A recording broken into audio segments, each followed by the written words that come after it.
So on my Suburban, my stroker manual swapped 6-speed posi badassery Suburban, the clutch slave blew up, and so we pulled the tranny off, and the ring gear was trying to fall off of the aluminum flywheel that I had. Rear main seal was leaking, which trashed my clutch and trashed the friction plate. And then I have 538 gears in it, which is apparently crushing my, it's called a crush sleeve, which there's not one in here. Oh yeah, there's right here. It's crushed, that you crush that to your spec, and your pinion will have a certain amount of drag to it.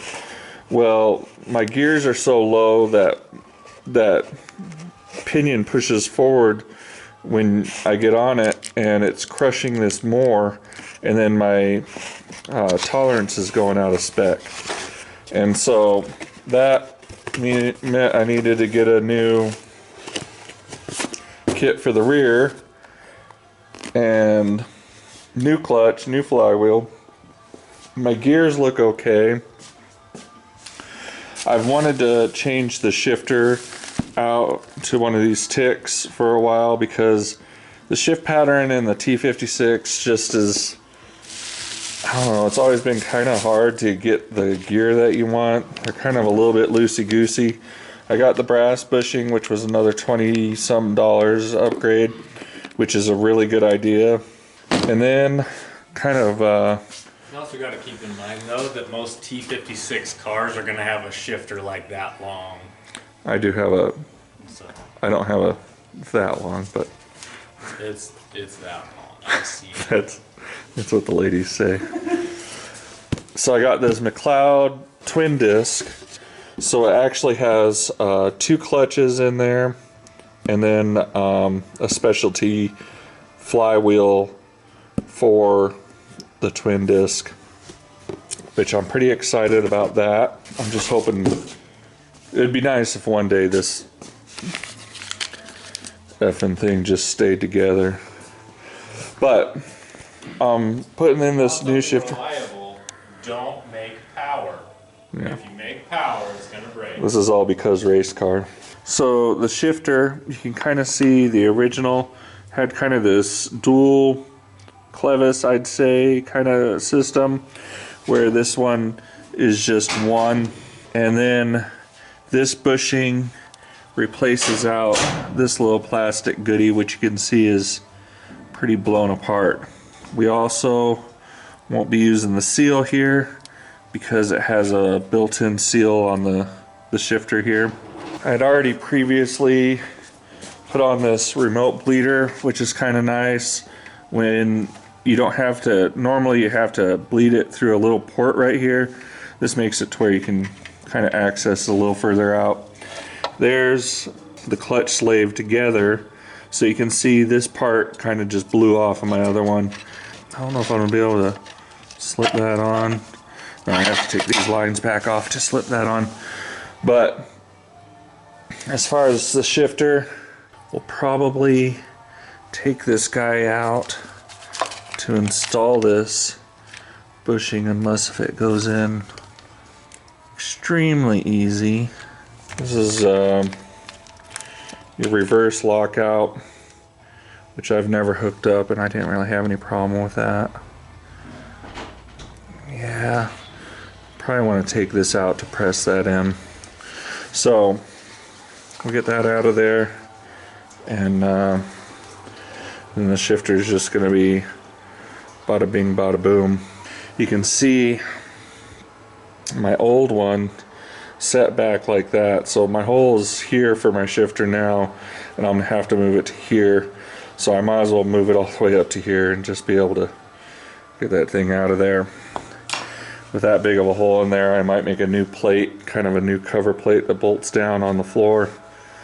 We'll see. I kind of do a lot of those kind of doodads around here. Might as well do one for myself. All it takes is one job, oh yeah. All it takes is one job, and everything is gonna be okay. Alright, I was able to knock down that little wrist pin until it was able to slide off and didn't drop this down in there. Now we can put that bushing in with this out of there. There we are. With brass, I use a piece of wood on it and then hit the piece of wood with a hammer, and it helps it not break that rim or something like that. We need to get all this stuff off of here. This needs to be cleaned up really good. You got to get all this old goo pucky off of here. And this guy just goes on. Ooh, ooh, ooh, ooh. Oh yeah. Oh, what are you doing later? Alright, did a little blue Loctite on these guys. Got them tightened down. Making shifty noises in there. So, I don't know, I don't think I'll be able to use this, but it does have like a holly looking spread here on the bolts, so I'll be able to probably put my holly stick on there. But I can't wait to use that guy. It's gonna rattle like a son of a bitch, that's for sure. It already rattles, but now it's really gonna rattle. So I got this side of it done. Lines are on. Got my bell housing off. We're going to do the clutch, the flywheel and clutch, and pilot bushing, and then we're going to use a dial indicator on this to make sure that this is centered. I'm not sure how that works, and so we'll find out, I guess. Gonna bring in the smart guys. Gonna slide under and get the flywheel and clutch installed.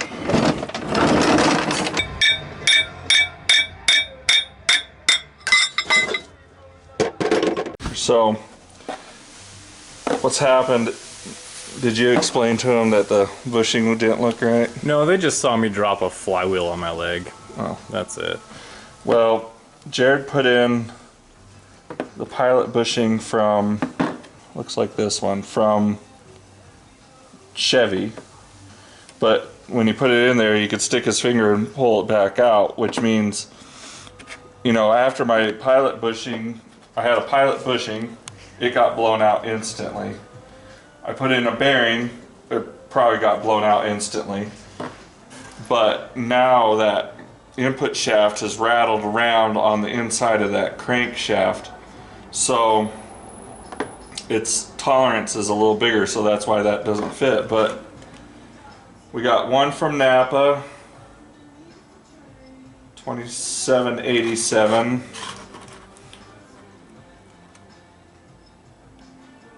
$27.81, $27.93. This one is one that I just found. I put in a Google search of the outside diameter that I wanted, inside diameter that I wanted. Let's go over to the trans here. So while this is possibly, while this is rattling around, it took this down as well. It's possible, I don't know. This guy goes on, he has quite a bit of play. I don't think that's right. Stick this guy on, he even has more play. So that means that the one from Napa and the one from Chevy aren't the same. Then we put the bushing, because I just mic'd this, and then there's barely even movement.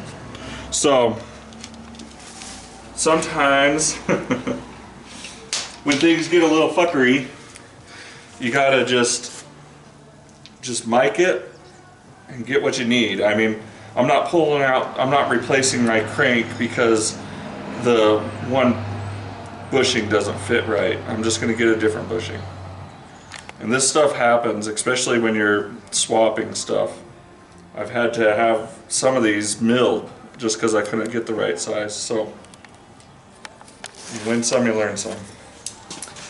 The Dorman website is a great resource for being able to put in physical dimensions of an item, whether it's shock absorbers, pilot bushings, and stuff like that. They have a lot of criteria filters that you can specify.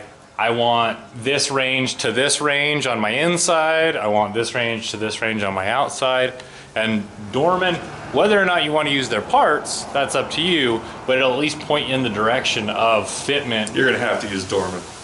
There's no way of getting around Dorman. That's gonna happen.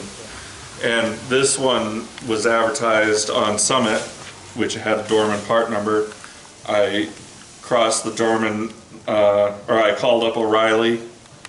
Did I get this one from Napa or O'Reilly? Napa. I called up Napa with the Dorman part number, and I was able to get it today instead of ordering it off of Speedway, even though it was $2 more from Napa. Well, express delivery, that's worth something. Yeah, no shipping, that's worth something. And also, this is a bushing style, and the newer ones are a needle bearing, which you're gonna have I don't a lot like of. this. Yeah, Just the dust off your clutch makes it to where this isn't a good idea. yeah, and one thing about a bushing is as it slowly wears out, like you're gonna have a little bit more play, but you can have a minimal failure in that of one of the needles and it ruins everything. Well, and also the as this wears down, that's almost like a graphite or lubricant Yeah. for it, so it's kind of self-preserving. Yeah, so there may be a little bit more friction with these, but it would be hard to convince us that it's a better system to do a needle bearing. All it takes is one job, oh yeah. All it takes is one job, and